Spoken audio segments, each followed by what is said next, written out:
Þegar slys ber að höndum eru margir samverkandi þættir sem skera úr það hversu vel og jafnvel hvort það takist að bjarga fólki.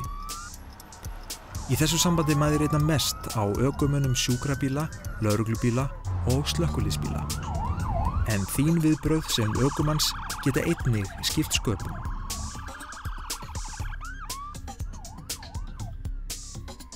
Það mikilvægt að þú hafir óskerta athygli við aksturinn.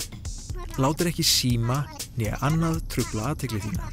Þú þarft bæði að sjá og heyra hvað að gerast í kringu þig. Rétt stilltir hliðar og baksýnisspeglar gegna þar mikilvægu hlutverki. Það að tala í síma við akstur ein algengasta truflun á athygli ökumanna og eykur líkurnar á því að viðbrögð þín verði of sein og hættuleg. Hátt stillt útvarp getur líka komið í veg fyrir að þú heyrir hljóðmerki frá bílum í forgangsakstri. Ökumaður í forgangsakstri í borgarumferð ekur vanalega á vinstri akrein þar sem þess kostur. Með ljós og hljóðmerkjum sendir hann þau skilaboð til annarra ökumanna að þessi ætlast til þess að þeir víki.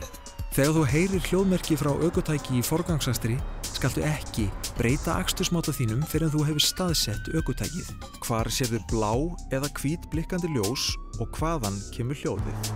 Þú skalt forðast það að nema snöggt staðar eða rykkja bílnum úr vegi á tilviljunarkenndan hátt. Þú skalt venja þig á að aka á hægri akrein. Ef þú hins vegar á vinstri akrein skaltu gefa stefnuljós og færa þig á öruggan hátt yfir til hægri. Í mikilli og þéttri umferð getur þú þurft að fara til vinstri og opna þenni leið á miðlínu akbrautarinnar. Gættu vel að annarri umferð í kringum þig. Þegar ökumaður í forgangsakstri ekur yfir gatnamót móti rauðu ljósi hann að biðja aðra ökumenn sem aka á móti grænu ljósi að víkja svo unnt sé að sinna neyðartilvikinu. Þetta kallar á samvinnu og óskerta athygli allra ökumanna. Mundu að þú eða einhver þér nákominn getur átt líf sitt undir því að allir ökumenn séu með óskerta athygli og sýni rétt viðbrögð við forgangsakstri.